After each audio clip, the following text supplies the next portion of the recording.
तुकाराम महाराज की जय. श्रीमद सच्चिदानंद श्रीपाद बाबा की जय. श्रीमद सच्चिदानंद रामदास बाबा की जय. अवधूत चिंतन श्री गुरुदेव दत्त गोपाल कृष्ण भगवान की जय.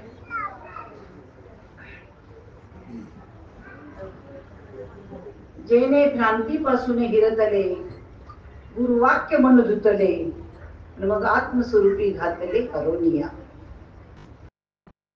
जेने भ्रांतीपासून हिरतले, ज्ञानेश्वरी ती होगे सर्व जगाला भ्रांत झालेली आहे. असा एकही व्यक्ती नाही की त्याला भ्रांत झालेली नाही. भ्रांत म्हणजे भ्रम. व भ्रम कशाविषयीचा? ज्ञानेश्वर महाराजांनी लिहावं की ज्यांची आज जयंती आहे, जन्मदिवस आहे, नवे नवे महाविष्णूचा अवतार सखा माझा ज्ञानेश्वर, ज्या भगवान श्रीकृष्णाची सगुण ऐश्वर्य संपन्न भगवान श्रीकृष्ण यांची पण जयंती असावी आणि ज्ञानेश्वर महाराजांचा पण जन्मदिवस असावा. काय असेल हे? कारण हे अवतार कार्य आहे, नवे नवे तुमच्या आमच्यासाठी आहे. कारण जगाच्या कल्याणा संतांच्या विभूती देह कष्ट किती परोपकारी. देवांना आणि संतांना या पृथ्वी तलावरती अवतार घ्यावा लागतो. कशासाठी? अवतार तुम्हा धराया कारण उद्धराया जन जड जीवा. तुम्हा आम्हा सर्व जड जीवांचा उद्धार करण्यासाठी महात्मे या पृथ्वी तलावरती अवताराला येतात. अवतार म्हणजे काय? आपण सगळेजण म्हणतो देव देव देव देव. देवाचा सुद्धा आज आपण जन्मदिवस साजरा करतोय. जन्माला आला कृष्ण, जन्माला आला राम, जन्माला आला दत्तात्रय महाराज, जन्माला आले. ज्याला जन्म आणि मृत्यू असतो तो देव नसतो. पहिल्यांदा डोक्यात फिट्ट करा. ज्याला जन्म आणि मृत्यू असतो तो देव नसतो, तो देवाचा अवतार असतो. आणि ज्याला जन्मही नाही आणि मरणही नाही, नैनम छंदती शस्त्राने नैनम दहती पावका, त्याला देव म्हणतात. आणि देव अख्ख्या जगाचा फक्त एकच आहे ही भ्रांत. पहिल्यांदा जी दुसरी होती की जगामध्ये देव 33 कोटी आहेत ते काढून टाका. हा देव शोधू का ते देव शोधू, देव नेमका कुठे आहे, त्याला कसं शोधायचंय? खूप सोपं आहे. कारण इतका अवघड साधन होतो, परंतु ते कलियुगामाजी करावे कीर्तन तेने नारायण देई भेटी. कलियुगामध्ये ते इतकं सोपं करून ठेवलेलं आहे. कारण हे शेवटचे युग आहे. आता याच्यानंतर पुन्हा युग नाही. तिन्ही युग होऊन गेलेले आहे आणि त्या त्या योगा प्रत्येक युगामध्ये वेगवेगळी साधना होती आणि ती साधना त्या त्या प्रकारच्या लोकांना करावी लागली. मग कलियुगामध्ये जर फक्त नामसंकीर्तन हे साधन आहे, या व्यासपीठावरचं कीर्तन नाही. नामसंकीर्तन साधन पै सोपे, जळतील पापे जन्मांतरीची. जन्मांतरीची पाप घालवणारं नामसंकीर्तन करायचे. मग हे सगळेच जण ओरडून सांगतात, मग करत का नाही? कारण ते गुह्य आहे. भरपूर जणांची आपण आता प्रवचन ऐकली. विचार करण्यासारखी गोष्ट. लोक संस्थानं काढतात, मठ आश्रम बांधतात आणि त्याच्यामध्ये शिक्षण देतात. लहान वयापासूनची मुलं शिकायला जातात आणि त्यांना कीर्तन प्रवचन शिकवलं जातं. कीर्तन प्रवचन हा शिकण्याचा विषय नाहीये. सुशिक्षित लोकांनी लक्षात घ्या, शिकण्याचा विषय नाही. आणि शिकवलं तरी ते फक्त पोपटपंची ज्ञान होईल, पाठांतराचं ज्ञान होईल. असं बोला, असं पाठ करा आणि ते पाठ केलेलं फक्त समाजाच्या पुढे सांगितलं जातं आणि पाठ केलेलं विसरतं. माणूस तेवढाच साचा बोलतो आणि मग मध्ये नाही आठवलं की विठ्ठल विठ्ठल म्हणतो, नाही का? इथे आठवण्याचा प्रश्नच येत नाही. कारण स्वयंभू आमचा विटेवरी उभा चैतन्याचा गाभा पांडुरंग, नाही घडविला नाही बैसविला पुंडलिका आला भेटावया. मग पुंडलिक कोण? मन पुंडलिका आवरुनी धरा. त्या मनाला पुंडलिकी उपमा दिलेली आहे. मग आपल्याला ओळी असं सांगते की जेने भ्रांतीपासून हिरतले. भ्रांतीपासून काढलंय आम्हाला. भ्रांत फक्त तुम्हाला आम्हालाच झाली का? फक्त आपण जे अशिक्षित सुज्ञ सुशिक्षित आहोत आता या जगातले तेवढ्यांनाच झालीये का? नाही, एवढ्या सगळ्यांना झाली होती. या सगळ्यांना झालेली आहे, सर्व संतांना झालेली आहे, सर्व देवांना झालेली आहे. त्यांनाच नाही, ज्या ब्रह्मदेवाने सृष्टी निर्माण केली त्याला सुद्धा भ्रांती झालेली. 17वा अध्याय 23वा श्लोक वाचा. ब्रह्माचा बोला फिटावा, अद्वैत तत्वे तो भेटावा, ऐसा कवना मंत्र देखील वेदे बापे जेने, ते किरा नामा जाती बरी अविद्या वर्गाची राती, माझी ओळखाय श्रुती कोण गेली. श्रुती माऊलीने असं जे खून रूपी संकेत रूपी नाम करून ठेवलेलं आहे, ते जोपर्यंत तुम्ही घेत नाही तोपर्यंत तुमची भ्रांती जाणार. ज्या ब्रह्मदेवाला ही सृष्टी निर्माण करायची होती, तर त्याला सुद्धा भ्रम निर्माण झाला की मला ही सृष्टी निर्माण करायची, पण कशी करू. ज्ञानेश्वरी सगळेच वाचतात, आम्ही वाचत नाही, एवढाच फरक आहे. कारण आम्हाला साधू संतांनी असं सांगितले की ही जी ज्ञानेश्वरी ती वाचण्याच्या ऐवजी त्याची वाट माहीत करून घ्यायची. एक तरी ओवी अनुभवावी म्हटलेली. नामा म्हणे ग्रंथ श्रेष्ठ ज्ञान देवी, पण एक तरी ओवी अनुभवावी. एकच जे एका ओवी तेच 9999 ओवी मध्ये आहे. भात शिजला का नाही चाचपून पाहण्यासाठी एकच शीत चाचपून पाहावा लागतो, पण जी सुगरण असते ती ते सुद्धा करत नाही. भात उकळल्यानंतर चुलीवरनं पातेलं उतरून ठेवते आणि तेवढा पेढ गेल्यानंतर भातावरचं झाकण काढते, तर तो भात शिजलेला आहे हा कळतो. कशाने कळतो, त्या दृष्टीने कळतो. आणि ती ज्ञान दृष्टी हरपलेली म्हणून आम्हाला देव दिसत नाही.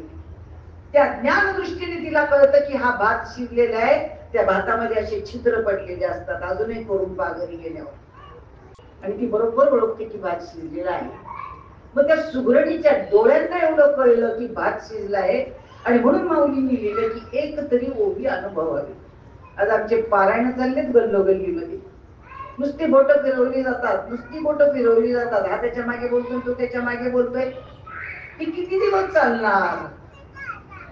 अहो अखंड हरिनाम सप्ते वय 97 वर्ष झाले, 100 वर्ष झाले, 150 वर्ष झाले, अनाज आम्ही आपण झोपा काढतोय अजून. 100 वर्षात जर काहीच होत नसेल, म्हणून आमचे श्रीपाद बाबा सांगायचे की लग्न होऊन जर 2 वर्ष झाले, 3 वर्ष झाले, 5 वर्ष झाले, आंधळी पांगळी जरी सासू असेल आणि ती कोपऱ्यात जर बसलेली असेल ना, तरी ती म्हणायची भाऊ 5 वर्ष झाले अजून पाळणा नाही हल्ला. वंश वृद्धीसाठी आहे. लग्न कशासाठी आहे, वंश वृद्धीसाठी आहे. महापरमार्थ कशासाठी आहे, धर्म जागृतीसाठी आहे. धर्माचे पालन करणे पाखंड खंडन, हेच आम्हा करणे काम बीज वाढवावे ना. धर्माचं बीज वाढवायचंय, पाखंडांचं खंडन करायचंय. काही कोणी करत नाही. त्यांच्या पुढे आपल्याला जर पूर्ण खात्री झालेली असेल की हे ज्ञान सत्य, त्याची अनुभूती मी घेतलेली आहे, याच्यापेक्षा वेगळं ज्ञान सत्य जगात कुठलंच नाही. कोणता माईचा लाल समोर येऊ शकत नाही.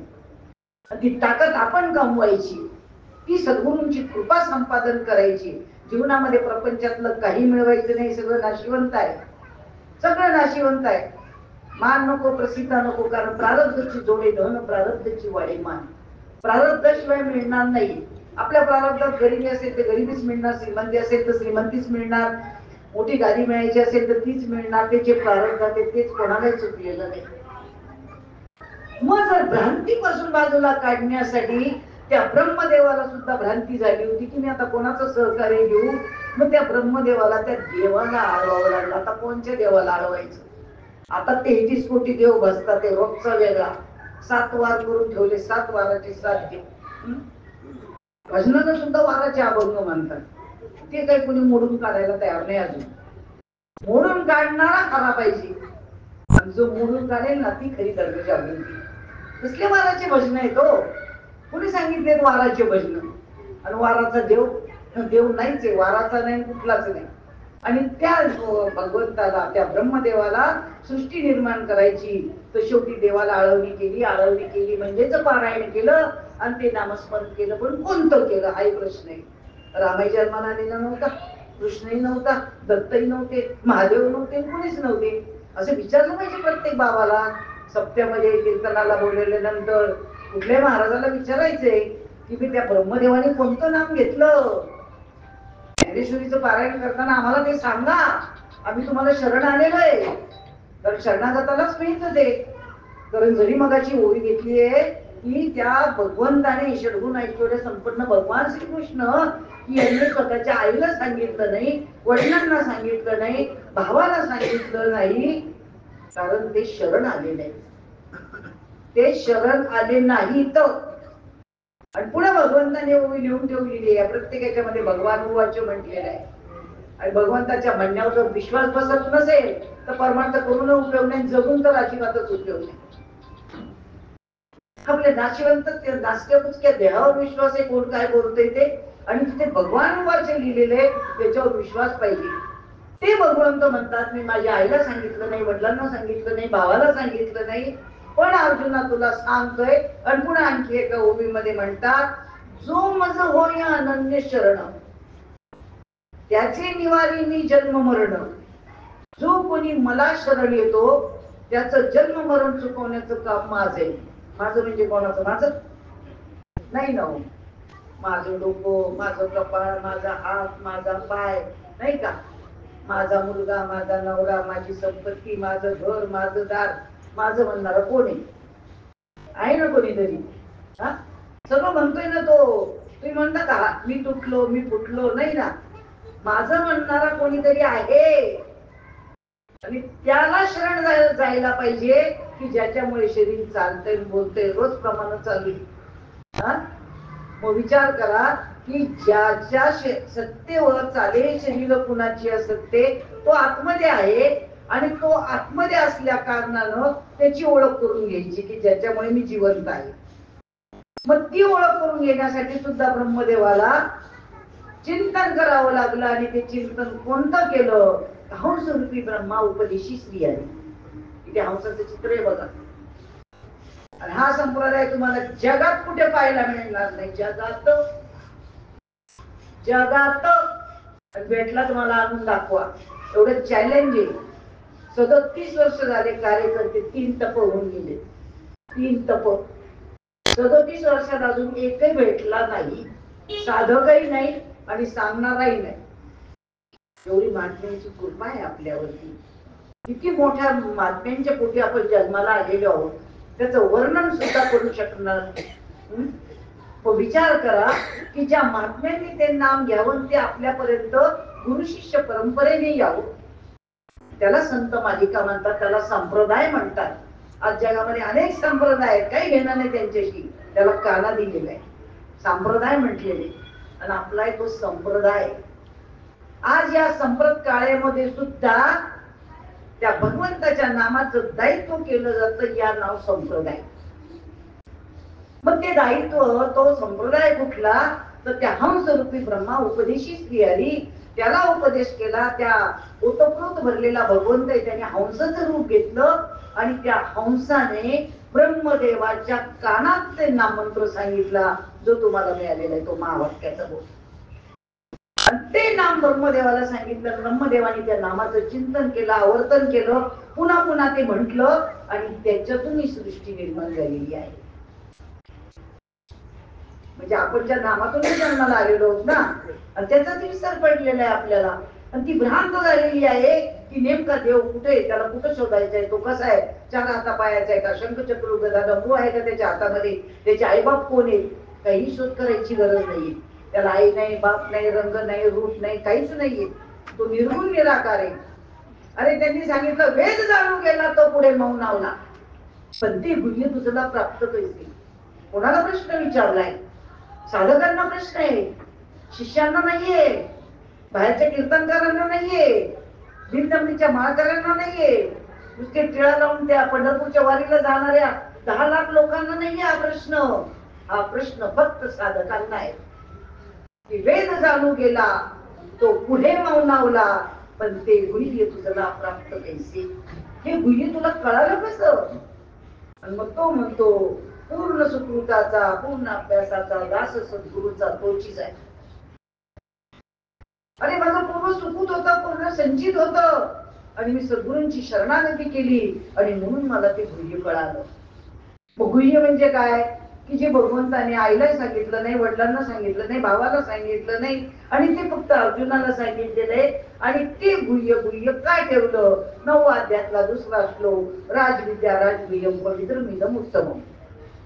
अशी जी राजविद्या आहे ती सगळं विद्यांमध्ये श्रेष्ठ आहे, सर्व ज्ञानांमध्ये श्रेष्ठ आहे. आणि ती राजविद्या राजगुह्यम. प्रत्येक महाराज झाले तर त्याला विचारायचे गुह्य काय सांग. राजगुह्यम म्हटलेलं आहे की पूर्वीच्या राजदरबारामध्ये हा विषय चालत होता. राजे महाराजांनी प्रत्येकाला अनुभव होता, आता कोणालाच राहिलेला नाही. आणि त्याच्यामुळे त्याची अशी दैना झालेली आहे की त्याची किंमत कोणाला कळेना. राजविद्या राजगुह्यम पवित्र निधम उत्तम, ते सर्वात श्रेष्ठ आहे. आणि असं जे श्रेष्ठ आहे त्याला त्यांनी म्हटले ते ज्ञान पैगावले, जरी मनी अज्ञानावे तरी संताया बजावे सर्वस्वेशी. ते ज्ञान बोट तिकडे दाखवलेले. असं कोणतं जे ज्ञान आहे की जे अनादिकालापासून चालत आलेले आहे, सर्व देवादिकांनी संतांनी घेतलेलं आहे, ते ज्ञान पाहिजे. मग ते कोणतं? रामकृष्ण पंथक्रमीयला. रामाने कृष्णाने सुद्धा ते घेतलेलं आहे. मग रामाला सुद्धा वशिष्ठांकडे का जावं लागलं? हे नेहमीच आपण उदाहरण ऐकतो की आपल्याला माहीत झालेले, पण जे नवीन लोक असतात ते माहीत करून घ्यायला तयार नाही. की ज्या रामाची पूजा आपण रोज देवाऱ्यामध्ये करतो, त्या रामाला सुद्धा देव जाणण्यासाठी वशिष्ठ गुरु करावा लागला. किती सोपं सोपं लिहून ठेवले हो. नामदेव महाराजांच्या अभंग गाथेमध्ये लिहिलेलं आहे, ज्या वेळेला कौसल्य माता गरोदर असते त्यावेळेचा अभंग आहे.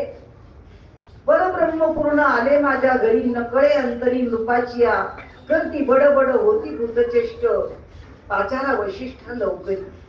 येऊनी वशिष्ठ पाहे कौशल्यसी, नावती पियेसी अष्टभाव, राजा म्हणे कैसे विपरीत झाले.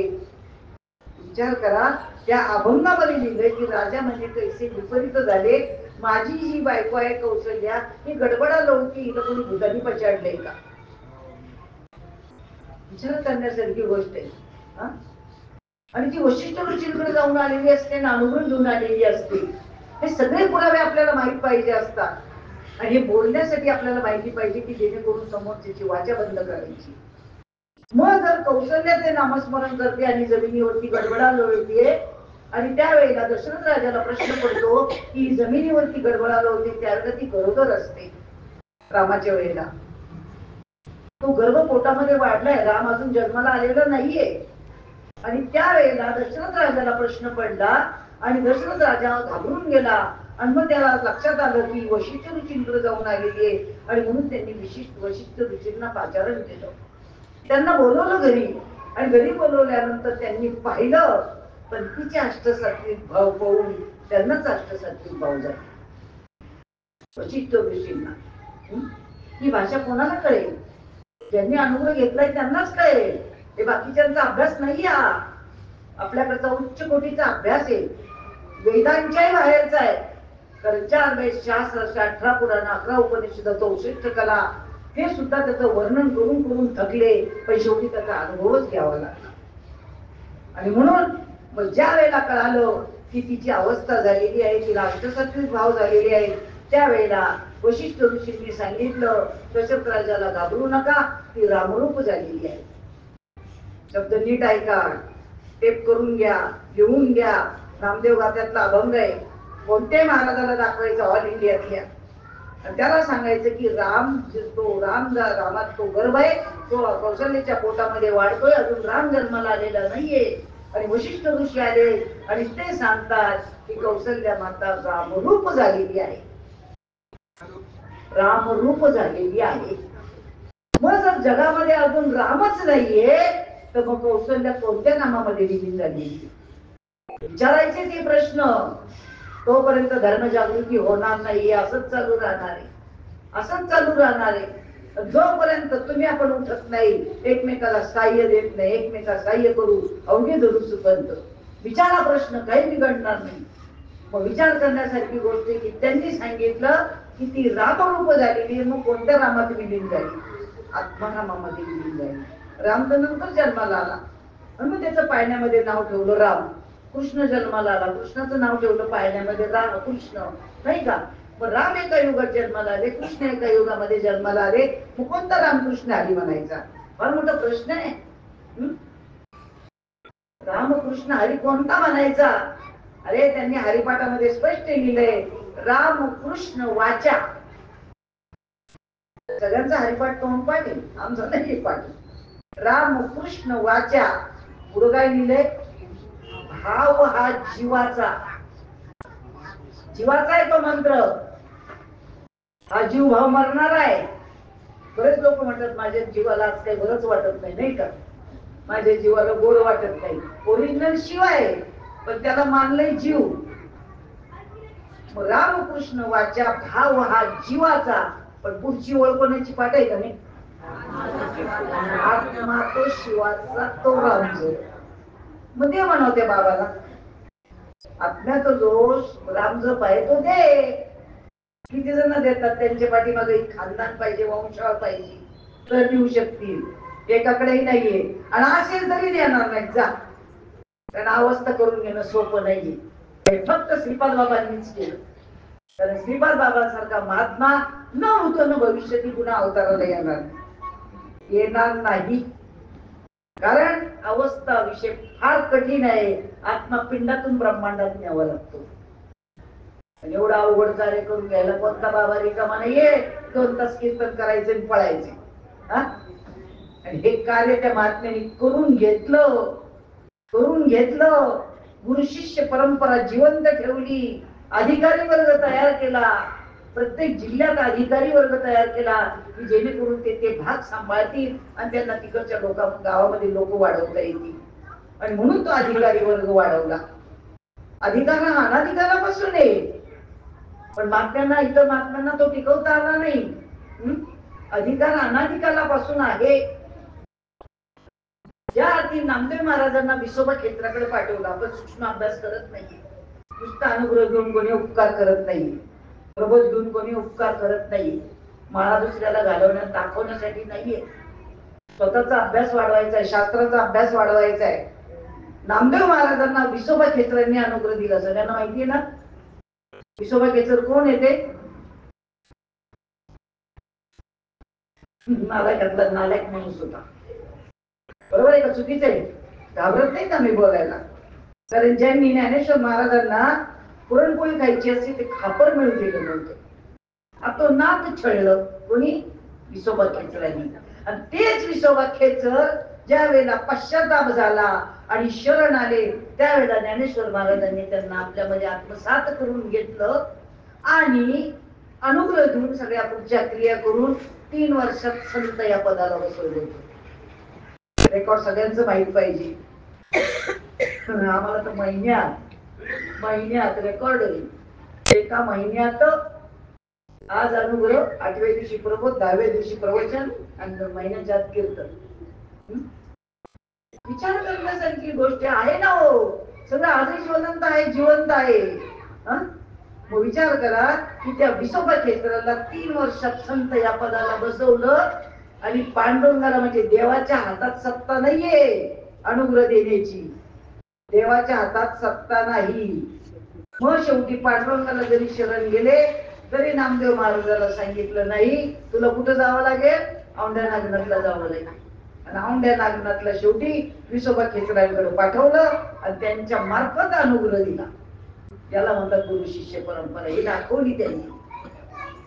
गोकुळातल्या गवळणी देहभान विसरून भजन करत होत्या, पण पटत नव्हतं कोणाला. आणि तोच मार्ग आपल्याकडे. जगामध्ये नुसते गवळणी घेतात. काल्याच्या कीर्तनाला धडपडतोय प्रत्येक महाराज. मला काला भेटला पाहिजे, मला जागर भेटला पाहिजे. कशाला? मरायला. काल्याचं कीर्तन करतो. अरे मी या जन्माला का आलो हा काला कळला पाहिजे. मी जन्माला का आलो? काल्याचं कीर्तन करतात. त्याच्यामध्ये गवळणी घेतात. गवळणी काय सांगतात? कृष्णा तुला मी ताकीद करते, घरी कुणाच्या जाऊ नको. मीच होता आता घरोघर उपराष्ट्रमी चालली. का बरं त्याला सांगितलं असं की घरी कुणाच्या जाऊ नको?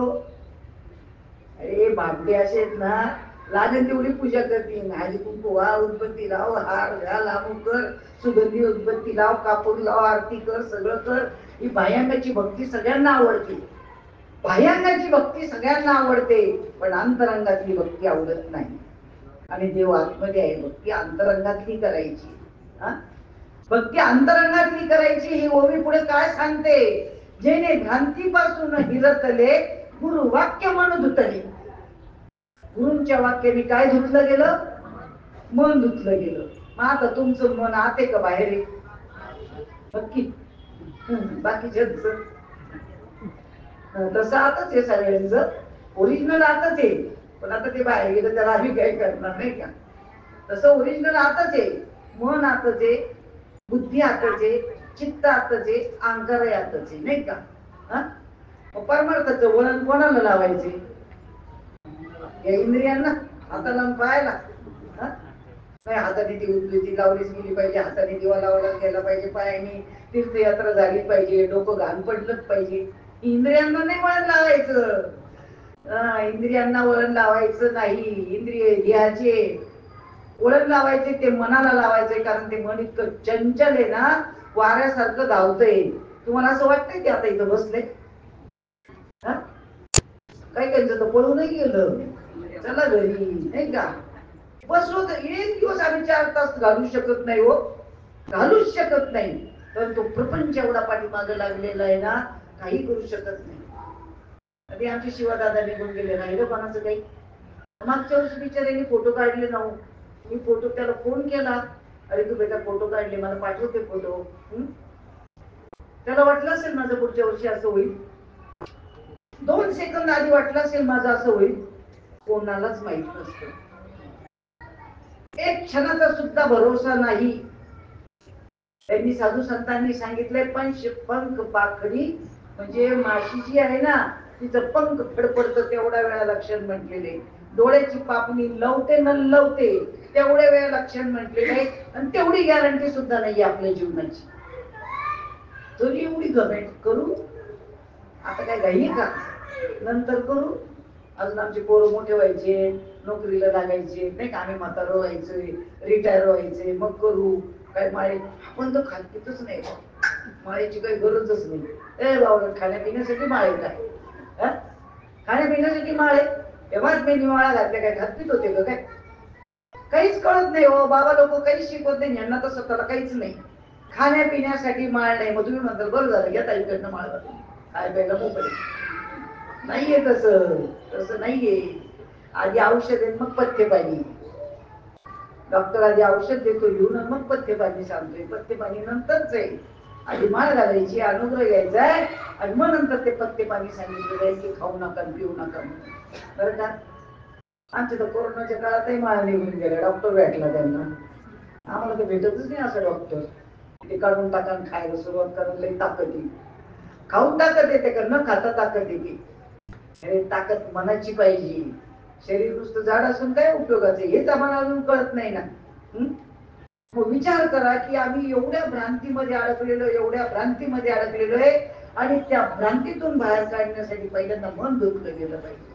आणि मन नावाची वस्तू आतमध्ये आहे, आणि त्या मनाला धुवायचंय. आणि ते वाक्य कशाने धुतलं जाईल? तर गुरुवाक्याने धुतलं जाईल. असे मंत्र सप्तकोटी आहेत, भागवतात उल्लेख आहे त्याचा. सप्तकोटी मंत्र आहे. सप्तकोटी मंत्राने काहीही होणार नाही, काहीच होणार नाही. तुम्ही करून पहा, किती मंत्र म्हणत असा, डोळे झाकून बसा, नाही तर पद्मासन घालून बसा, नाही तर पाण्यावर बसा, नाही तर पाण्याच्या खाली जा, नाही तर कुठेही जा. लय बाबा आहे, लागन तेवढी. कोणी पाण्यावर तरंगते, कोणी पाण्याखाली 4-4 दिवस राहते, त्यांना खेकडे खाऊन टाकतात. ते लागन तेवढे प्रकारे योग्य ज्ञानीचे मार्ग. ज्ञानेश्वर महाराजांनी सगळ्या मार्गांचा विमोड करून टाकला. हे काही करायची गरज नाही. फक्त एकच एक तत्व नाम दृढ धरी म्हणा, हरीशी सोडून येईल तुझी. देवाला जर तुझी दया यावी वाटत असेल ना, तर तू देवाचं कर. आमच्या रामदास बाबांचं वाक्य असायचं, काय देशी तेव्हा घेशी. तू देवाचं कर, तर देव तुझं करेल. तू त्याचं कर ना पहिल्यांदा. तू करत नाही, तू नुसतं म्हणतो देवाने माझं असं करत, देवाने माझं तसं करावं. काय महात्म्यांनी शिकवावं. आम्ही एवढे शिकलेलो होतो, पण काय कळत नव्हतं. पण त्या महात्म्यांनी शिकवलं, एवढं शिकवलं ना, काय सांगावं. जगात एवढं शिकवणारा महात्मा भेटणार नाही.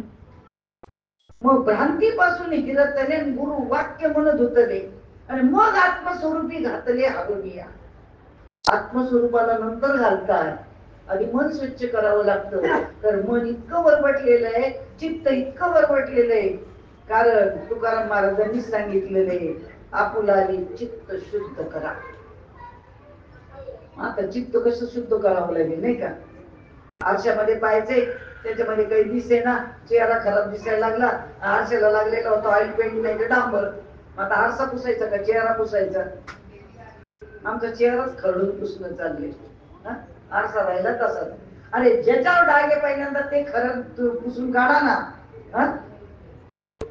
आम्ही बिंब प्रतिबिंब कशालाच ओळखायला तयार नाहीये. आम्ही सगळ्या मूर्तीची आकाराची पूजा चालली, अख्खं आयुष्य संपत चाललंय. एक राणी होती आणि ती राणीने आंघोळ करायच्या वेळेला तिचा हार काढून ठेवला गळ्यातला, आणि तिने तो हार काढून ठेवला. आता तो पूर्वीचा काळ, आकाशामधनं घार आली आणि तिने तो उचलला आणि घेऊन गेली. आता घेऊन गेल्यानंतर राणीचा हार हरवला म्हणून सगळीकडं चर्चा सुरू झाली, आणि मग तो शोधण्यासाठी सगळ्यांची धावाधाव सुरू झाली. सगळेजण तो हार शोधायला गेले. शोधायला गेल्यानंतर इकडं तिकडं तिकडं कुठंच सापडेना.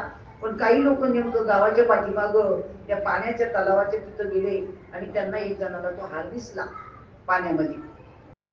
त्यांनी डायरेक्ट त्या पाण्यामध्ये उडी टाकली, कारण आता आपल्याला बक्षीस मिळणार नाही का. पाण्यामध्ये बुडी मारली, भरपूर पोहला, तळापर्यंत जाऊन आला, पण हार काही सापडला नाही. पुन्हा गावात येऊन सांगितलं. दुसरा म्हणे तुला काहीच कळत नाही, आमचं असेल तुला काहीच कळत नाही, नाही का. त्यांनी उडी मारली, दुसऱ्या दिवशी जाऊन उडी मारली, भरपूर सगळीकडे शोधलं, कुठंच सापडला नाही. असे सगळेजण कितीतरी जाऊन आले, एकालाही हार सापडला नाही. सगळेजण म्हणजे असं कसं काय, तुम्हाला जर पाण्याच्या डोहामध्ये हार दिसतोय, पण तुम्ही उडी मारल्यानंतर सगळं शोधल्यानंतर हार तर काही दिसत नाही, भानगड काय म्हणे. मग काही सज्जन असावे लागतात. मंदिर सज्जनांची बरं का, मंदिर सज्जनांची बांधतात, असे गाण्या मापेचे नाही बांधत. आणि त्या सज्जनाच्या डोक्यात असं आलं की काय भानगड ती पाहायला झाली, आणि म्हणून त्या तलावाच्या कडेला पाहायला गेला की हे सगळेजण म्हणतात हार तर आहे, आणि त्यांनी पाहिलं पाण्यामध्ये तर हार दिसतोय, पण एवढ्या जणांनी उड्या मारल्या तरी का दिसलं नाही, कारण त्यांच्या फक्त उड्या होत्या, माकडाच्या 4 हात उड्या नाही का. उड्या मारल्या आणि काही दिसेना. मग शेवटी हा काय म्हटला, तर याचा संशोधन करायचंच नाही की हार का सापडत का नाही म्हणे.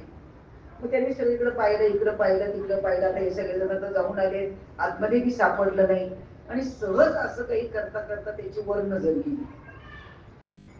आणि वर नजर गेली तर त्या तलावाच्या शेजारी एक झाड होतं, आणि त्या झाडाला तो हार टांगलेला होता. म्हणजे त्या पक्ष्याने आणला आणि त्या झाडावरती टांगला गेला, त्याचं प्रतिबिंब पाण्यात पडलेलं होतं. आम्ही कशाला कौतवतोय? प्रतिबिंबाला. अरे प्रतिबिंब काही देणार नाही तुम्हाला, ओरिजिनल बिंबाकडे पहा तुम्ही. मी कोण आहे करावा विचार, म्हणे ज्ञानेश्वर निवृत्तीचा आतमध्ये काय सुख आहे. आनंदाचे डोही आनंद तरंग, इतकं सुख आहे, इतकं सुख आहे. आता आज किती जरी कृष्णाष्टमी साजरी केली सगळ्यांनी, किती जरी टिपऱ्या खेळल्या, आणि किती जरी काय केलं, कृष्ण कळला का? कृष्ण कुठला, देवकीचा वसुदेवाचा नाही ना. त्याला सुद्धा जाणून घ्यावा लागला कुठला कृष्ण आहे ते.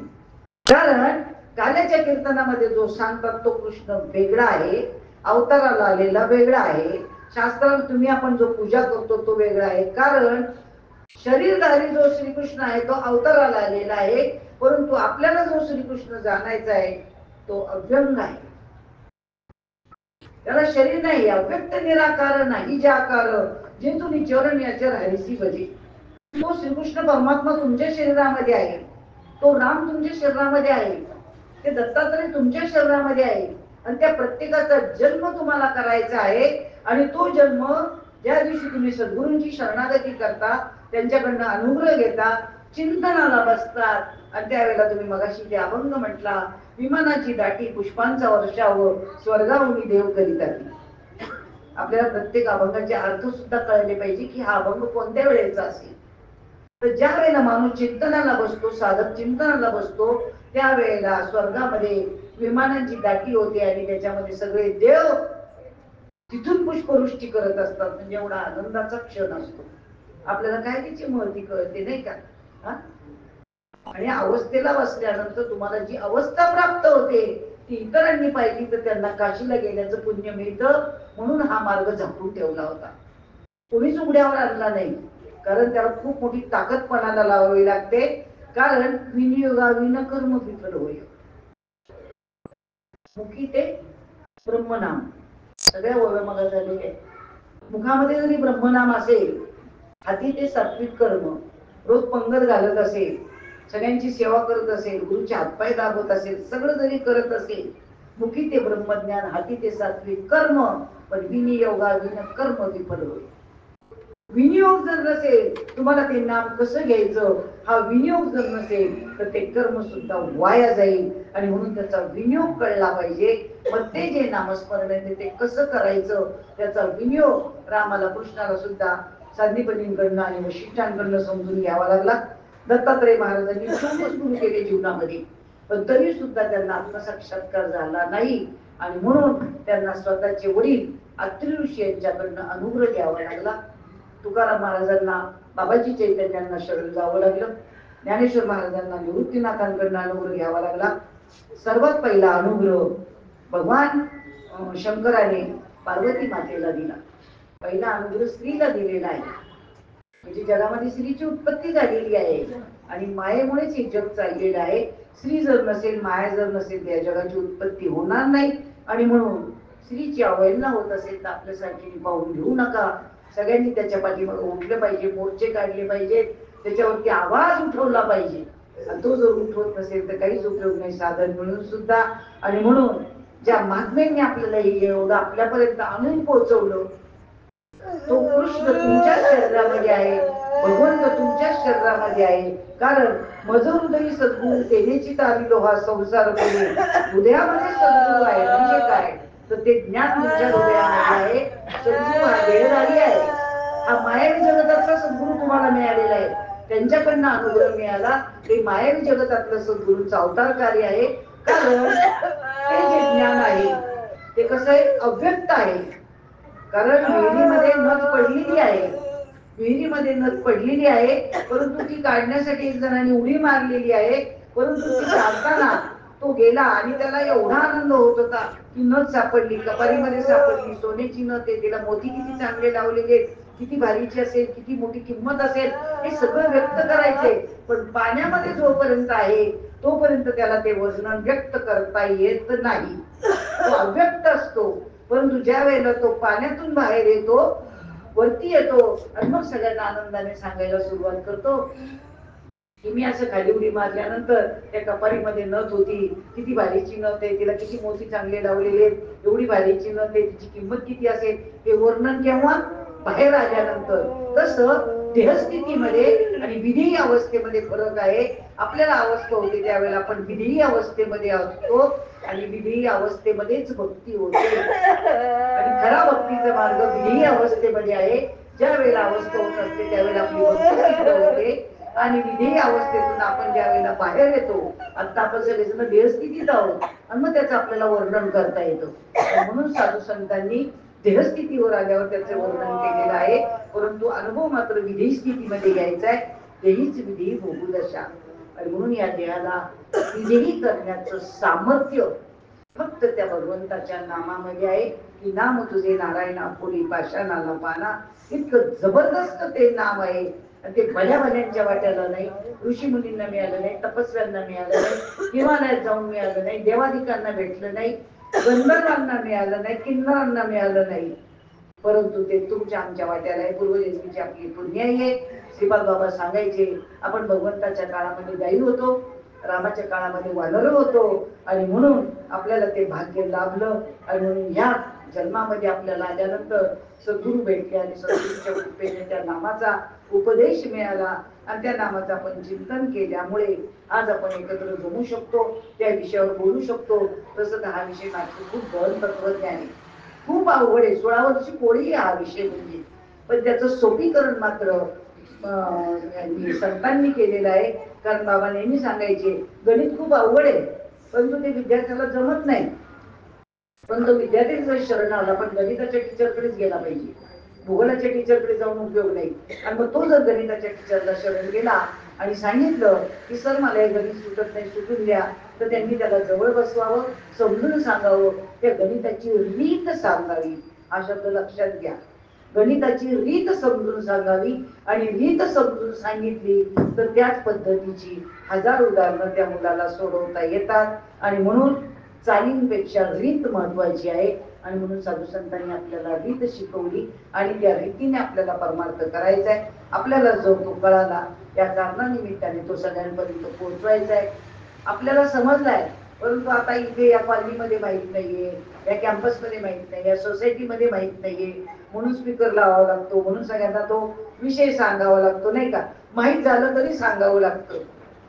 सून जरी किती मोठी जरी झाली ना तरी सासूबाईंना विचारते, इतकं मीठ टाकू का, इतकं तिखट टाकू का, आणि विचारणं गरजेचं आहे.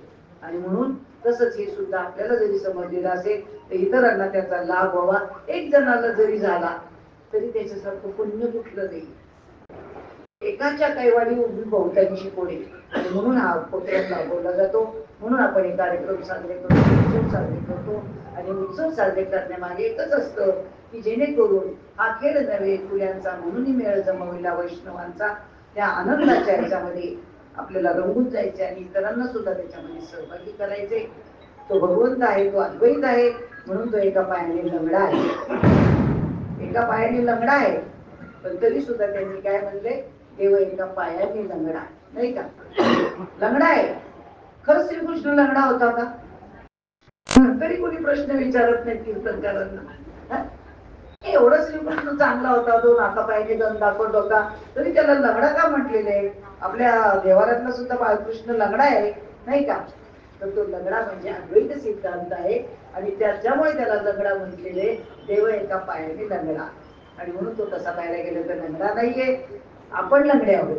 आणि म्हणून त्या भगवंताची शरणागती करावी, आपल्याच हृदयामधल्या भगवंताला जन्माला घालावं. आणि तोच आजचा हा उत्सव आहे. आणि म्हणून आज गोकुळात काय म्हटले, आज गोकुळात रंग खेळतो हरी, राधिकेचा राज कोण जा तुझ्या घरी. कोणाला म्हटलेले? राधेला. राधा म्हणजे कोण? जिच्या डोळ्यातनं धारा येतात ती राधा, नाही का? नावाची राधा नाही. आणि म्हणून हा गोकुळात मुलीचा उत्सव साजरा करतोय. ज्ञानेश्वर महाराजांची जयंती साजरी करतोय. ते किती जरी सांगितलं तरी ते डोक्यात घुसलं पाहिजे, ते टायपिंग झालं पाहिजे, फिलिंग झालं पाहिजे, रेकॉर्डिंग झालं पाहिजे, ते कधीच विसरलं गेलं नाही पाहिजे. आणि म्हणून श्रीपाद बाबा रामदास बाबांनी जे आपल्यापर्यंत ज्ञान आणून पोहोचवलं, तुमच्यापर्यंत आणून पोहोचवण्यासाठी हा जो उपक्रम आहे. आणि म्हणून साधू संतांची सेवा केली जाते. बोलता बोलता काही चुकलं असेल, अपशब्द गेला असेल, उदाहरण करणारं मायबाप यांना त्याला माफ करावं. माफ करताना सेवेला की जय. माऊली ज्ञानेश्वर महाराज की जय. सच्चिदानंद श्रीपाद बाबा की जय. सच्चिदानंद रामदास बाबा की जय. सच्चिदानंद जाधव बाबा की जय. अवतार घ्यावा लागतो. कशासाठी? अवतार तुम्हा धराया कारण, उद्धराया जन जड जीवा. तुम्हा आम्हा सर्व जड जीवांचा उद्धार करण्यासाठी महात्मे या पृथ्वी तलावरती अवताराला येतात. अवतार म्हणजे काय? आपण सगळेजण म्हणतो देव देव देव देव. देवाचा सुद्धा आज आपण जन्मदिवस साजरा करतोय. जन्माला आला कृष्ण, जन्माला आला राम, जन्माला आला दत्तात्रय महाराज, जन्माला आले. ज्याला जन्म आणि मृत्यू असतो तो देव नसतो. पहिल्यांदा डोक्यात पीठ टाका. ज्याला जन्म आणि मृत्यू असतो तो देव नसतो, तो देवाचा अवतार असतो. आणि ज्याला जन्मही नाही आणि मरणही नाही, नैनम छंदती शस्त्रांनी नैनम दहती पावका, त्याला देव म्हणतात. आणि देव अख्ख्या जगाचा फक्त एकच आहे ही भ्रांत पहिल्यांदा जी दुसरी होती की जगामध्ये देव 33 कोटी आहेत ते काढून टाका. हा देव शोधू का ते देव शोधू, देव नेमका कुठे आहे, त्याला कसं शोधायचंय? खूप सोपं आहे. कारण इतकं अवघड साधन होतं, परंतु ते कलियुगा माझी करावे कीर्तन, त्यांनी नारायण देईल भेटी. कलियुगामध्ये ते इतकं सोपं करून ठेवलेलं आहे, कारण हे शेवटचे युग आता याच्यानंतर पुन्हा युग नाही. तिन्ही युग होऊन गेलेले आहे. आणि त्या योगा प्रत्येक युगामध्ये वेगवेगळी साधना होती आणि ती साधना त्या प्रकारच्या लोकांना करावी लागली. मग कलियुगामध्ये जर फक्त नामसंकीर्तन हे साधन आहे, या व्यासपीठावरचं कीर्तन नाही, नामसंकीर्तन साधन पै सोपे, जळतील पापे जन्मांतरीचे. जन्मांतरीची पाप घालवणारं नामसंकीर्तन करायचंय. मग हे सगळेच जण ओरडून सांगतात, मग करत का नाही? कारण ते गुह्य आहे.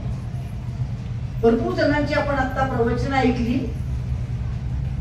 विचार करण्यासारखी गोष्ट. लोक संस्थानं काढतात, मठ आश्रम बांधतात आणि त्याच्यामध्ये शिक्षण देतात. लहान वयापासूनची मुलं शिकायला जातात आणि त्यांना कीर्तन प्रवचन शिकवलं जातं. कीर्तन प्रवचन हा शिकण्याचा विषय नाहीये. सुशिक्षित लोकांनी लक्षात घ्या,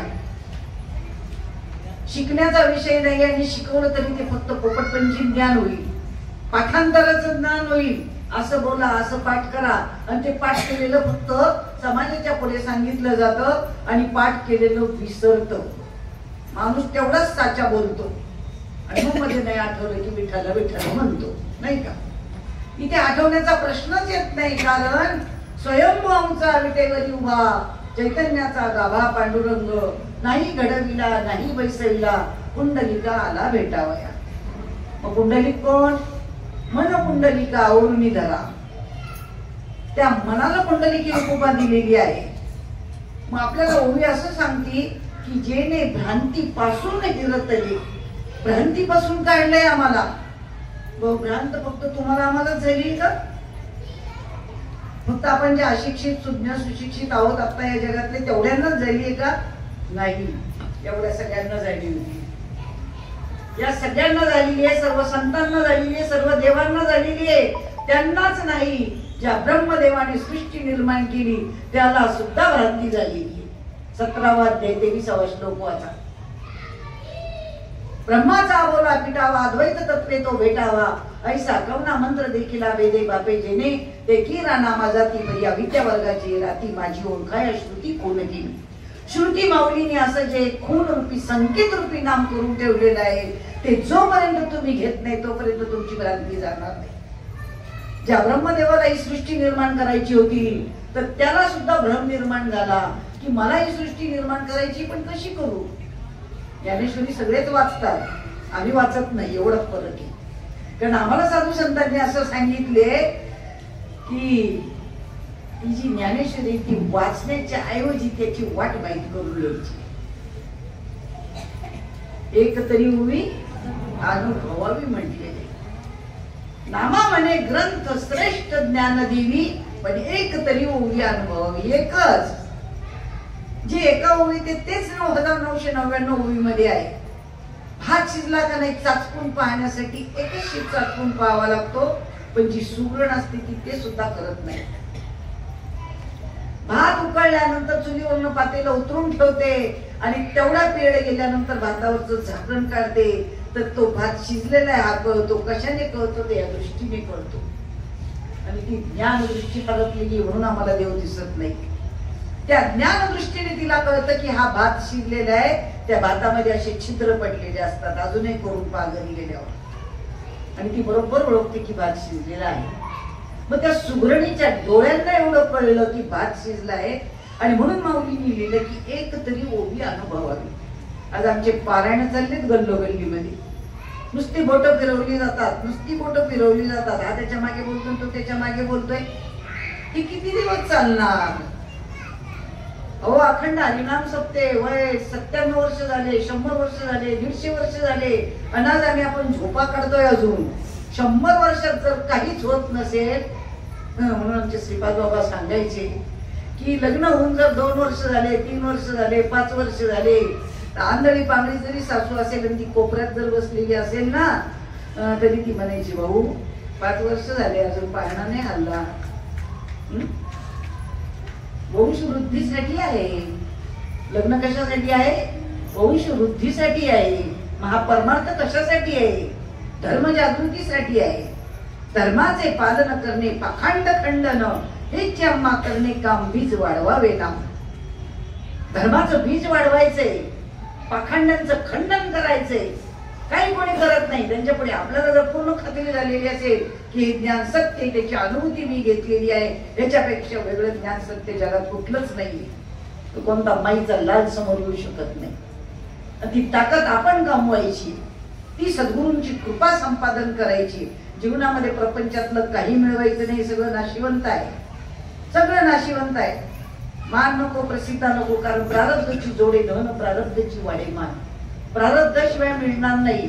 आपल्या प्रारब्धात गरीबी असेल तर गरीबीच मिळणार, श्रीमंती असेल तर श्रीमंतीच मिळणार, मोठी गाडी मिळायची असेल तर तीच मिळणार. ते जे प्रारब्धात आहे तेच कोणालाही चुकलेलं नाही. मग जर भ्रांतीपासून बाजूला काढण्यासाठी त्या ब्रह्मदेवाला सुद्धा भ्रांती झाली होती की मी आता कोणाचं सहकार्य घेऊ. मग त्या ब्रह्मदेवाला त्या देवाला आळवावं लागलं. आता कोणत्या देवाला आळवायचं? आता 33 कोटी देव बसतात, ते रोजचा वेगळा 7 वार करून ठेवले, 7 वाराचे 7 देव. भजनाला सुद्धा वाराचे अभंग म्हणतात. ते काही कोणी मोडून काढायला तयार नाही. अजून मोडून काढणारा खरा पाहिजे, आणि जो मोडून काढेल ना ती खरी धर्म जागृती. कसले वाराचे भजन आहेत हो? कोणी सांगितले वाराचे भजन? आणि वाराचा देव देव नाहीच आहे, वाराचा नाही, कुठलाच नाही. आणि त्या भगवंताला, त्या ब्रह्मदेवाला सृष्टी निर्माण करायची, तर शेवटी देवाला आळवणी केली. आळवणी केली म्हणजेच पारायण केलं आणि ते नामस्मरण केलं. पण कोणतं केलं हा प्रश्न आहे.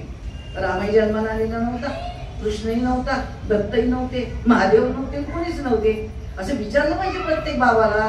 सप्त्यामध्ये कीर्तनाला बोलवल्यानंतर कुठल्याही महाराजाला विचारायचंय की मी त्या ब्रह्मदेवाने कोणतं नाम घेतलं. ज्ञानेश्वरीचं पारायण करताना आम्हाला ते सांगा, आम्ही तुम्हाला शरण आलेलो आहे. तर शरणागतालाच मिळतं ते. कारण जरी मगाची ओवी घेतली आहे की त्या भगवंताने षड्गुण ऐश्वर्य संपन्न भगवान श्रीकृष्ण की यांनी स्वतःच्या आईला सांगितलं नाही, वडिलांना सांगितलं नाही, भावाला सांगितलं नाही, कारण ते शरण आले नाही. ते शरण आले नाहीत. आणि पुन्हा भगवंताने ओवी लिहून ठेवलेली आहे. प्रत्येकाच्या मध्ये भगवान उवाचे म्हटलेलं आहे. आणि भगवंताच्या म्हणण्यावर जर विश्वास बसत नसेल तर परमार्थ करून उपयोग नाही, जगून तर अजिबातच उपयोग नाही. आपले नाशिवंत दासक्या पुचक्या देहावर विश्वास आहे, कोण काय बोलतंय ते. आणि तिथे भगवान उवाचे लिहिलेले त्याच्यावर विश्वास पाहिजे. ते भगवंत म्हणतात मी माझ्या आईला सांगितलं नाही, वडिलांना सांगितलं नाही, भावाला सांगितलं नाही, पण अर्जुना तुला सांगतोय. आणि पुन्हा आणखी एका ओवीमध्ये म्हणतात जो मज होय अनन्य शरण त्याचे निवारी मी जन्म मरण. जो कोणी मला शरण येतो त्याचं जन्म मरण चुकवण्याचं काम माझं आहे. माझं म्हणजे कोणाचं? माझं नाही ना. माझं डोकं, माझं कपाळ, माझा हात, माझा पाय, नाही का, माझा मुलगा, माझा नवरा, माझी संपत्ती, माझं घर, माझं दार, माझं म्हणणारा कोणी आहे ना? कोणीतरी सगळं म्हणतोय ना तो. तुम्ही म्हणता का मी तुटलो, मी फुटलो? नाही ना. माझं म्हणणारा कोणीतरी आहे. आणि त्याला शरण जायला पाहिजे की ज्याच्यामुळे शरीर चालतंय, बोलतंय, रोज प्रमाण चालू आहे. मग विचार करा की ज्याच्या सत्तेवर चालेल शरीर कुणाची असते तो आतमध्ये आहे. आणि तो आतमध्ये असल्या कारणानं त्याची ओळख करून घ्यायची की ज्याच्यामुळे मी जिवंत आहे. मग ती ओळख करून घेण्यासाठी सुद्धा ब्रह्मदेवाला चिंतन करावं लागलं. आणि ते चिंतन कोणतं केलं? हंसरूपी ब्रह्मा उपदेशी श्री आहे. इथे हंसाचं चित्र आहे बघा. आणि हा संप्रदाय तुम्हाला जगात कुठे पाहायला मिळणार नाही. जगात जगात आणि भेटला तुम्हाला आणून दाखवा एवढं आहे. आणि ती राजविद्या, राजगुह्यम. प्रत्येक महाराज दयातन त्याला विचारायचे गुह्य काय सांग. राजगुह्यम म्हटलेलं आहे. की पूर्वीच्या राजदरबारामध्ये हा विषय चालत होता. राजे महाराजांनी प्रत्येकाला अनुभव होता, आता कोणालाच राहिलेला नाही. आणि त्याच्यामुळे त्याची अशी दैना झालेली आहे की त्याची किंमत कोणाला कळेना. मग राजविद्या, राजगुह्यम, पवित्र निधम उत्तम, ते सर्वात श्रेष्ठ आहे. आणि असं जे श्रेष्ठ आहे त्याला त्यांनी म्हटलंय ते ज्ञान पैगावरवे जरी मनी अज्ञानावे तरी संताया बजावे सर्वश्रेष्ठ. ते ज्ञान बोट तिकडे दाखवलेले. असं कोणतं जे ज्ञान आहे की जे अनादिकालापासून चालत आलेले आहे, सर्व देवाधिकांनी संतांनी घेतलेलं आहे, ते ज्ञान पाहिजे. मग ते कोणतं? रामकृष्ण पंथक्रमीयता. रामाने कृष्णाने सुद्धा ते घेतलेलं आहे. मग रामाला सुद्धा वशिष्ठांकडे का जावं लागलं? हे नेहमीच आपण उदाहरण ऐकतो हे आपल्याला माहीत झालेले, पण जे नवीन लोक असतात ते माहीत करून घ्यायला तयार नाही. की ज्या रामाची पूजा आपण रोज देवालयामध्ये करतो, त्या रामाला सुद्धा देव जाणण्यासाठी वशिष्ठ गुरु करावा लागला. किती सोपं लिहून ठेवलंय हो. नामदेव महाराजांच्या अभंग गाथेमध्ये लिहिलेले, ज्या वेळेला कौसल्या माता गरोदर असते त्यावेळेचा अभंग आहे. परब्रह्म पूर्ण आले माझ्या घरी, नकळे अंतरी नृपाचिया, करती बडबड होती भूतचेष्ट, पाचारा वशिष्ठ लवकरी. येऊनी वशिष्ठ पाहे कौसल्यसी, नावती तियेसी अष्टभाव. राजा म्हणे कैसे विपरीत झाले. विचार करा, त्या अभंगामध्ये लिहिले की राजा म्हणे कैसे विपरीत झाले. माझी जी बायको आहे कौसल्या, ही गडबडा लवकी, हिला कोणी भूतानी पछाडलंय का?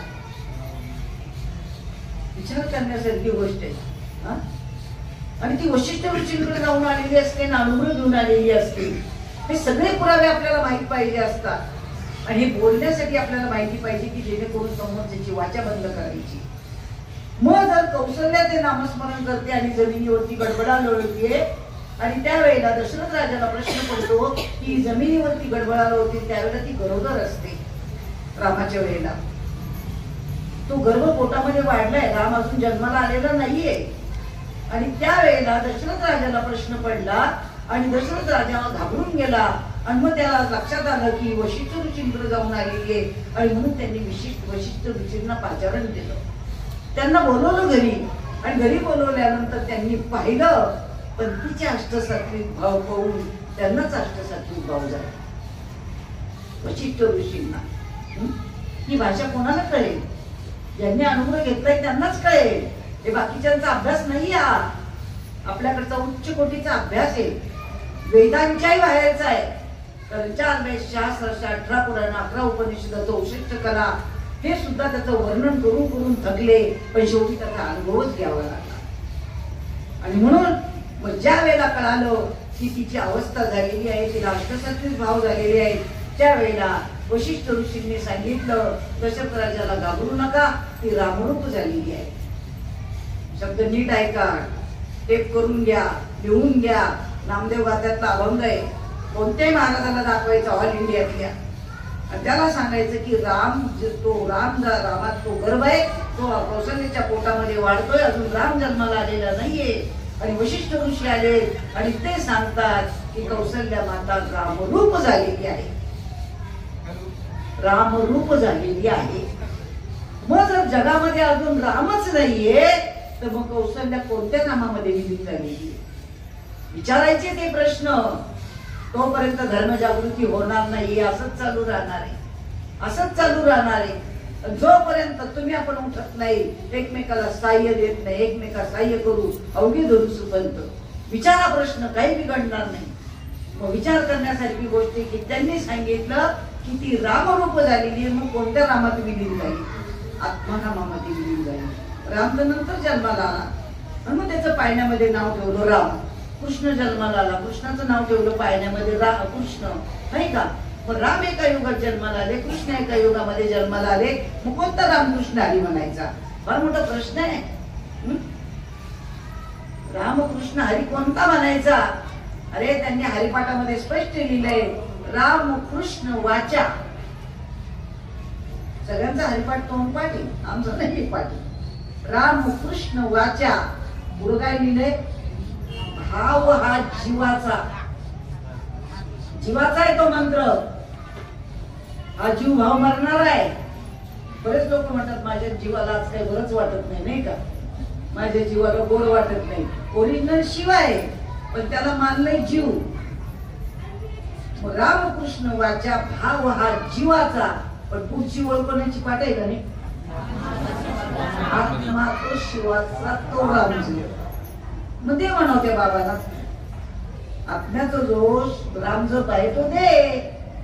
किती जण देतात? त्यांच्या पाठीमागे खानदान पाहिजे, वंशावळ पाहिजे, तर देऊ शकतील.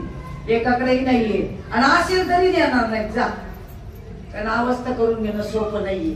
हे फक्त श्रीपाद बाबांनीच केलं. तर श्रीपाद बाबांसारखा महात्मा न होतो न भविष्यात पुन्हा अवताराला येणार नाही. कारण अवस्था विषय फार कठीण आहे. आत्मा पिंडातून ब्रह्मांडात न्यावा लागतो. एवढा अवघड कार्य करून घ्यायला कोणता बाबा रिकामा नाहीये. 2 तास कीर्तन करायचं आणि पळायचे. आणि हे कार्य त्या महात्म्याने करून घेतलं. गुरु शिष्य परंपरा जिवंत ठेवली. अधिकारी वर्ग तयार केला. प्रत्येक जिल्ह्यात अधिकारी वर्ग तयार केला की जेणेकरून ते भाग सांभाळतील आणि त्यांना तिकडच्या गावामध्ये लोक वाढवता येतील. आणि म्हणून तो अधिकारी वर्ग वाढवला. अधिकार हा अनाधिकारापासून आहे, पण महात्म्यांना इतर महात्म्यांना तो टिकवता आला नाही. अधिकार अनाधिकारापासून आहे. ज्या अर्थी नामदेव महाराजांना विसोबा क्षेत्राकडे पाठवलं. आपण सूक्ष्म अभ्यास करत नाहीये. नुसता अनुग्रह घेऊन कोणी उपकार करत नाहीये. प्रबोध घेऊन कोणी उपकार करत नाहीये. माळा दुसऱ्याला घालवण्यात दाखवण्यासाठी नाहीये. स्वतःचा अभ्यास वाढवायचा आहे. शास्त्राचा अभ्यास वाढवायचा आहे. नामदेव महाराजांना विसोबा क्षेत्रांनी अनुग्रह दिला. सगळ्यांना माहिती आहे ना विसोबा क्षेत्र कोण येते? नालायक माणूस होता. बरोबर आहे का? चुकीचं आहे? घाबरत नाही ना मी बोलायला. कारण ज्यांनी ज्ञानेश्वर महाराजांना पुरणपोळी खायची असते ते खापर मिळू दिलं नव्हतं. आता नात छळलं कोणी? विसोबा खेचरांनी. आणि तेच विसोबा खेचर ज्या वेळेला पश्चाताप झाला आणि शरण आले त्यावेळेला ज्ञानेश्वर महाराजांनी त्यांना आपल्यामध्ये आत्मसात करून घेतलं आणि अनुग्रह देऊन सगळ्या पुढच्या क्रिया करून 3 वर्षात संत या पदाला बसवले होते. रेकॉर्ड सगळ्यांचं माहित पाहिजे. आम्हाला तर महिन्यात रेकॉर्ड आहे. एका महिन्यात आज अनुग्रह, 8व्या दिवशी प्रबोध, 10व्या दिवशी प्रवचन आणि महिन्याच्या आत कीर्तन. विचार करण्यासारखी गोष्ट आहे ना हो. सगळं आजही ज्वलंत आहे, जिवंत आहे. मग विचार करा की त्या विसोबा क्षेत्राला 3 वर्षात संत या पदाला बसवलं आणि पांडुरंगाला, म्हणजे देवाच्या हातात सत्ता नाहीये अनुग्रह देण्याची. देवाच्या हातात सत्ता नाही. मग शेवटी पांडुरंगाला जरी शरण गेले तरी नामदेव महाराजांना सांगितलं नाही तुला कुठं जावं लागेल? औंढ्या नागनाथला जावं लागेल. आणि औंढ्या नागनाथला शेवटी विसोबा खेचरांकडे पाठवलं आणि त्यांच्या मार्फत अनुग्रह दिला. याला म्हणतात गुरु शिष्य परंपरा. ही दाखवली त्यांनी. गोकुळातल्या गवळणी देहभान विसरून भजन करत होत्या, पण पटत नव्हतं कोणाला. आणि तोच मार्ग आपल्याकडे. जगामध्ये नुसते गवळणी घेतात. काल्याच्या कीर्तनाला धडपडतोय प्रत्येक महाराज. मला काला भेटला पाहिजे, मला जागर भेटला पाहिजे. कशाला मरायला? काल्याचं कीर्तन करतो. अरे मी या जन्माला का आलो हा काला कळला पाहिजे. मी जन्माला का आलो? काल्याचं कीर्तन करतात. त्याच्यामध्ये गवळणी घेतात. गवळणी काय सांगतात? कृष्णा तुला मी ताकीद करते घरी कुणाच्या जाऊ नको. मी तर आता घरोघर उपळसते मी जाते. का बरं त्याला सांगितलं असं की घरी कुणाच्या जाऊ नको? अरे भामटे असे ना लागेल तेवढी पूजा करते. नाजी कुंकू वाळ, उदबत्ती लाव, हार घाल, अमुक कर, सुगंधी उदबत्ती लाव, कापूर लाव, आरती कर, सगळं कर. ही बाह्यांगाची भक्ती सगळ्यांना आवडते. बाह्यांगाची भक्ती सगळ्यांना आवडते, पण अंतरंगातली भक्ती आवडत नाही. आणि देव आतमध्ये आहे. भक्ती अंतरंगातली करायची. भक्ती अंतरंगातली करायची. ही ओवी पुढे काय सांगते? जेणे भ्रांतीपासून हिरतले गुरु वाक्य मन धुतले. गुरूंच्या वाक्याने काय धुतलं गेलं? मन धुतलं गेलं. मग आता तुमचं मन आत आहे का बाहेर आहे? नक्की बाकीच्या तसं आताच आहे सगळ्यांचं. ओरिजिनल आताच आहे, पण आता ते बाहेर गेलं त्याला आम्ही काही करणार नाही का? तसं ओरिजिनल आताच आहे. मन आताच आहे, बुद्धी आताच आहे, चित्त आताच आहे, अहंकार आताच आहे, नाही का? मग परमार्थाचं वळण कोणाला लावायचंय? या इंद्रियांना, हाताला आणि पायाला. हाताने ती उद्बत्ती लावलीच गेली पाहिजे, हाताने दिवा लावलाच गेला पाहिजे, पायाने तीर्थयात्रा झाली पाहिजे, डोकं घाण पडलंच पाहिजे. इंद्रियांना नाही वळण लावायचं. इंद्रियांना वळण लावायचं नाही. इंद्रिय ध्येयाचे वळण लावायचे ते मनाला लावायचे. कारण ते मन इतकं चंचल आहे ना, वाऱ्यासारखं धावतंय. तुम्हाला असं वाटतंय की आता इथं बसले? काही त्यांचं तर पळू नाही गेलं, चला घरी, नाही का? बसवत एक दिवस आम्ही 4 तास घालू शकत नाही हो, घालूच शकत नाही. पण तो प्रपंच एवढा पाठीमागे लागलेला आहे ना, काही करू शकत नाही. ते आमचे शिवदादा निघून गेले नाही ग कोणाचं काही. मागच्या वर्षी बिचाराने फोटो काढले ना, मी फोटो त्याला फोन केला, अरे तू बेटा फोटो काढले मला पाठवते फोटो. त्याला वाटलं असेल माझं पुढच्या वर्षी असं होईल, 2 सेकंद आधी वाटलं असेल माझं असं होईल, कोणालाच माहित नसतं. एक क्षणाचा सुद्धा भरोसा नाही. त्यांनी साधू संतांनी सांगितलंय पंख पाखडी म्हणजे माशी जी आहे ना तिचं पंख फडफडतं तेवढा वेळा लक्षण म्हटलेले, डोळ्याची पापणी लवते न लवते तेवढ्या वेळा लक्षण म्हटलेले, आणि तेवढी गॅरंटी सुद्धा नाही आपल्या जीवनाची. तरी एवढी गव्हर्नमेंट करू आता काय घाई का, नंतर करू. अजून आमचे पोरं मोठे व्हायचे, नोकरीला लागायचे नाही का, आम्ही म्हातारं व्हायचे, रिटायर व्हायचे, मग करू. काय माळे आपण तर खात पितच नाही, माळ्याची काही गरजच नाही. बाबा खाण्यापिण्यासाठी माळे काय, खाण्यापिण्यासाठी माळे तेव्हाच मी माळा घातल्या, काय खात पित होते तो काय, काहीच कळत नाही हो. बाबा लोक काहीच शिकवत नाही, यांना तर स्वतःला काहीच नाही. खाण्यापिण्यासाठी माळ नाही. मग तुम्ही म्हणता बरं झालं घेता इकडनं माळ घालून काय प्यायला मोकळे, नाहीये तसं नाहीये. आधी औषध देत मग पथ्य पाणी, डॉक्टर आधी औषध देतो लिहून मग पथ्य पाणी सांगतोय, पथ्य पाणी नंतरच आहे. आधी माळ घालायची, अनुग्रह घ्यायचा आहे, आणि मग नंतर ते पथ्य पाणी सांगितलं त्यांनी खाऊ नका पिऊ नका बरं का. आमच्या तर कोरोनाच्या काळातही माळ निघून गेल्या, डॉक्टर भेटला त्यांना, आम्हाला तर भेटतच नाही असं डॉक्टर. ते काढून टाका खायला सुरुवात करायला लई ताकद येते, खाऊन ताकद येते का न खाता ताकद येते. ताकद मनाची पाहिजे, शरीर नुसतं झाड असून काय उपयोगाचं हेच आम्हाला अजून कळत नाही ना. मग विचार करा की आम्ही एवढ्या भ्रांतीमध्ये अडकलेलो आहे, आणि त्या भ्रांतीतून बाहेर काढण्यासाठी पहिल्यांदा मन धुतलं गेलं पाहिजे. आणि मन नावाची वस्तू आतमध्ये आहे, आणि त्या मनाला धुवायचंय. आणि ते वाक्य कशाने धुतलं जाईल तर गुरुवाक्याने धुतलं जाईल, मंत्राने नाही. असे मंत्र सप्तकोटी आहेत, भागवतात उल्लेख आहे त्याचा. सप्तकोटी मंत्र आहे, सप्तकोटी मंत्राने काहीही होणार नाही, काहीच होणार नाही. तुम्ही करून पहा, किती मंत्र म्हणत बसा, डोळे झाकून बसा, नाही तर पद्मासन घालून बसा, नाही तर पाण्यावर बसा, नाही तर पाण्याच्या खाली जा, नाही तर कुठेही जा. लय बाग आहे, लागेल तेवढी. कोणी पाण्यावर तरंगते, कोणी पाण्याखाली 4-4 दिवस राहते, त्यांना खेकडे खाऊन टाकतात. ते लागेल तेवढे प्रकारे योग ज्ञानविधीचे मार्ग. ज्ञानेश्वर महाराजांनी सगळ्या मार्गांचा विमोड करून टाकलाय. हे काही करायची गरज. आम्ही एवढे शिकलेलो होतो पण काय कळत नव्हतं, पण त्या महात्म्यांनी शिकवलं, एवढं शिकवलं ना काय सांगावं. जगात एवढं शिकवणारा महात्मा भेटणार नाही. मग भ्रांतीपासून हिरतले, गुरु वाक्य मन धुतले, आणि मग आत्मस्वरूपी घातले हारोनिया. आत्मस्वरूपाला नंतर घालतात, आधी मन स्वच्छ करावं लागतं. कारण मन इतकं वरवटलेलं आहे, चित्त इतकं वरवटलेलं आहे. कारण तुकाराम महाराजांनी सांगितलेलं आहे, आपुलाले चित्त शुद्ध करा. आता चित्त कसं शुद्ध करावं लागेल नाही का. आरशामध्ये पाहायचे, त्याच्यामध्ये काही दिसे ना, चेहरा खराब दिसायला लागला, आरशाला लागलेला होता ऑइल पेंट नाही डांबर. आता आरसा पुसायचा का चेहरा पुसायचा. आमचा चेहराच खरडून पुसणं चाललंय, आरसा राहिला तसा. अरे ज्याच्यावर डाग आहे पहिल्यांदा ते खरं पुसून काढा ना. आम्ही बिंब प्रतिबिंब कशालाच ओळखायला तयार नाहीये. आम्ही सगळ्या या मूर्तीची आकाराची पूजा चालली, अख्खा आयुष्य संपत चाललंय. एक राणी होती, आणि ती राणीने आंघोळ करायच्या वेळेला तिचा हार काढून ठेवला गळ्यातला, आणि तिने तो हार काढून ठेवला. आता तो पूर्वीचा काळ, आकाशामधनं घार आली आणि तिने तो उचलला आणि घेऊन गेली.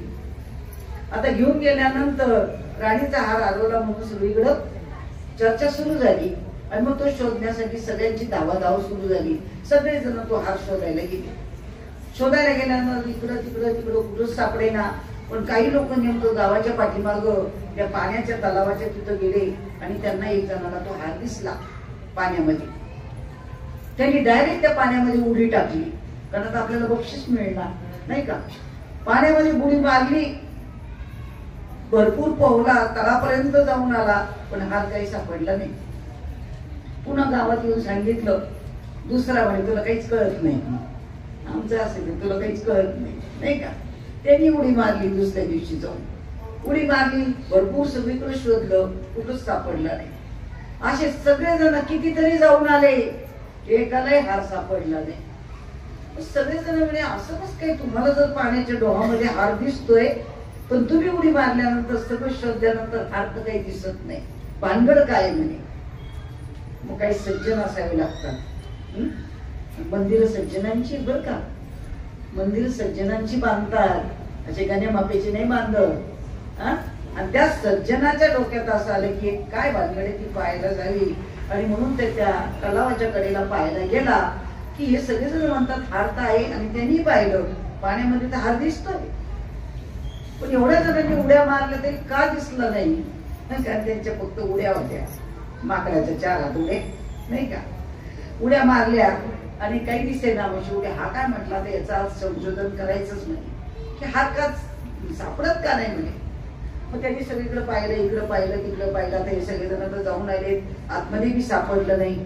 आणि सहज असं काही करता करता त्याची वर नजर गेली, आणि वर नजर गेली तर त्या तलावाच्या शेजारी एक झाड होतं, आणि त्या झाडाला तो हार टांगलेला होता.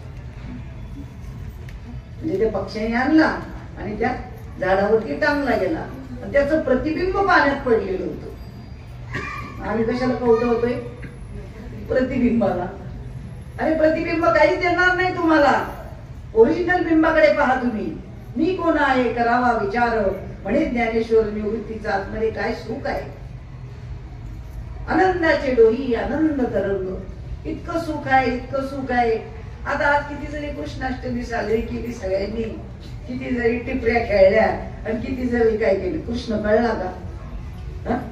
कृष्ण कुठला, देवकीचा वसुदेवाचा नाही ना. त्याला सुद्धा जाणून घ्यावा लागला कुठला कृष्ण आहे ते. कारण गाण्याच्या कीर्तनामध्ये जो सांगतात तो कृष्ण वेगळा आहे, अवताराला आलेला वेगळा आहे.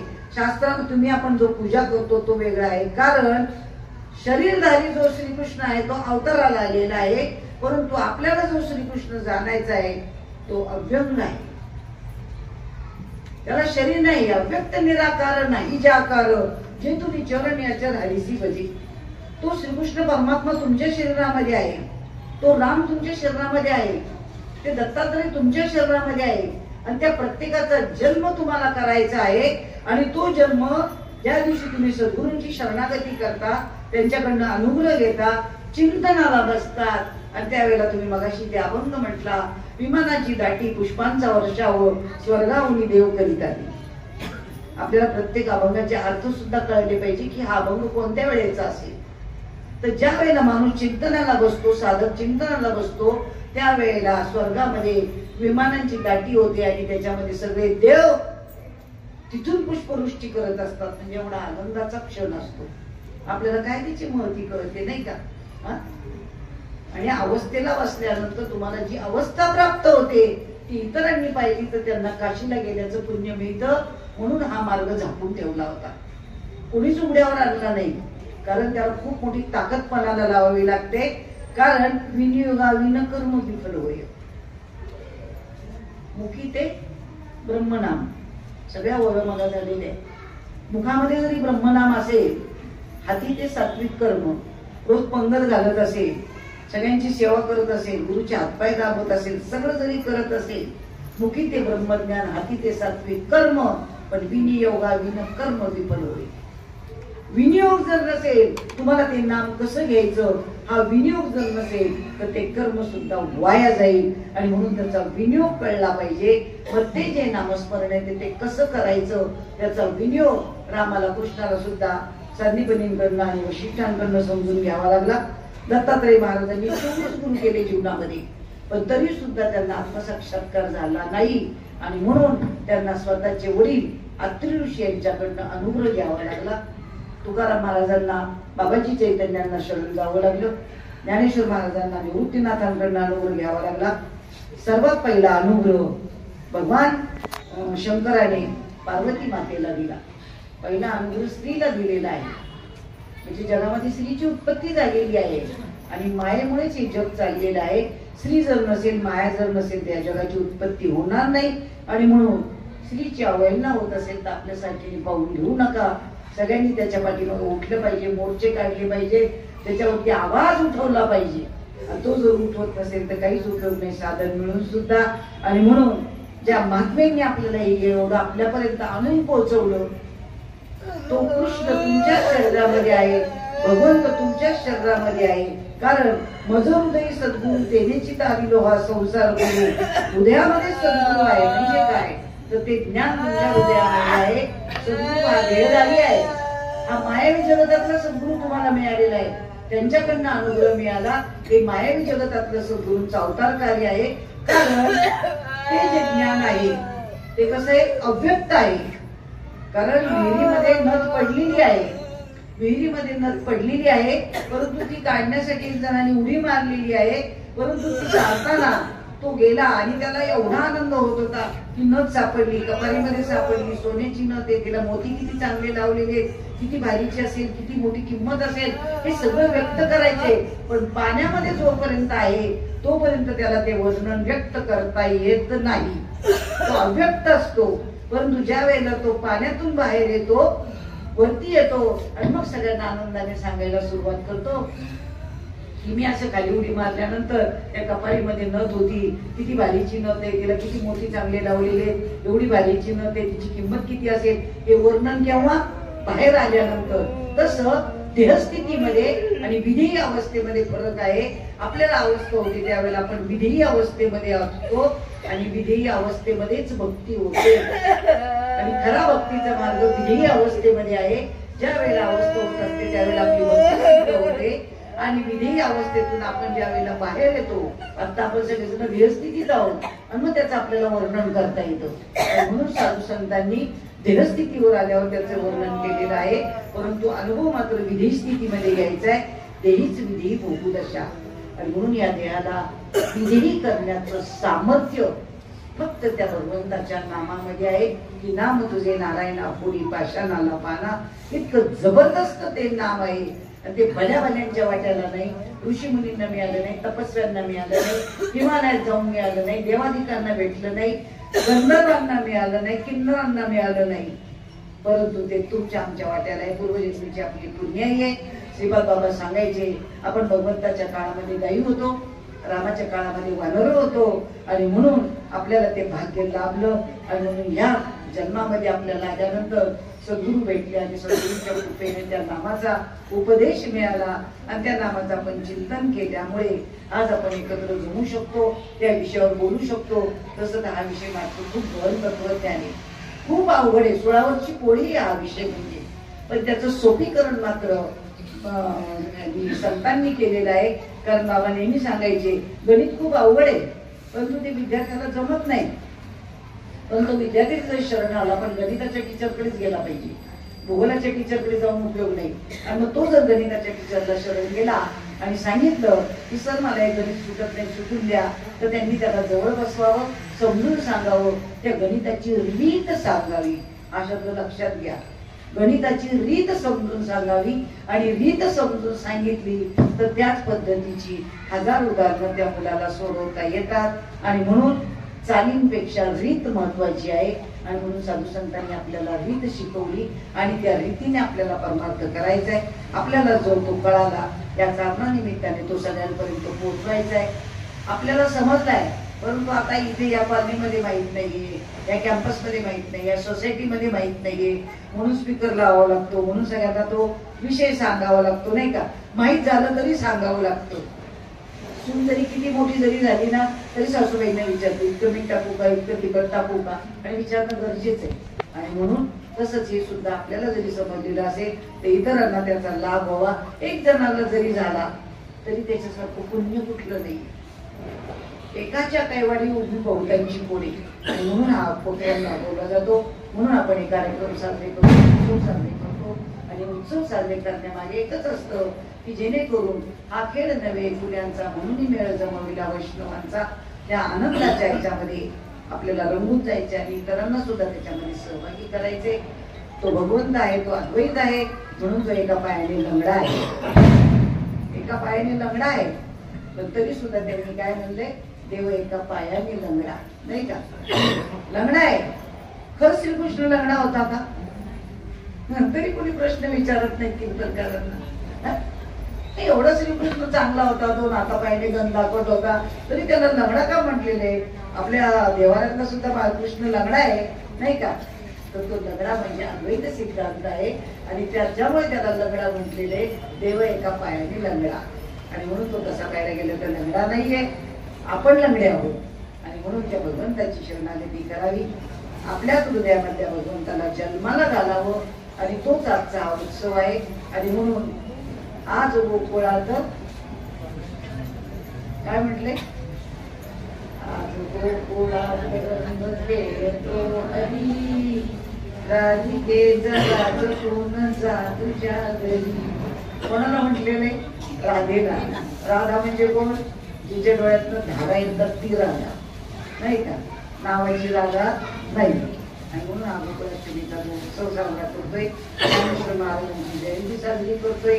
ते किती जरी सांगितलं तरी ते डोक्यात घुसलं पाहिजे, ते टायपिंग झालं पाहिजे, फिटिंग झालं पाहिजे, रेकॉर्डिंग झालं पाहिजे, ते कधीच विसरलं गेलं नाही पाहिजे.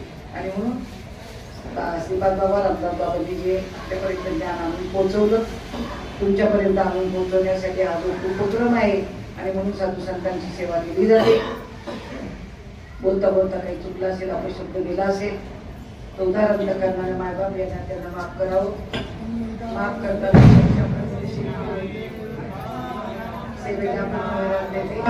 की जय. माऊली ज्ञानेश्वर महाराज की जय. सच्चिदानंद श्रीपाद बाबा की जय. सच्चिदानंद रामदास बाबा की जय. सच्चिदानंद जाधव बाबा की जय. सच्चिदानंद गायकवाड महाराज की जय. सच्चिदानंद श्री सुरेशानंद महाराज की जय.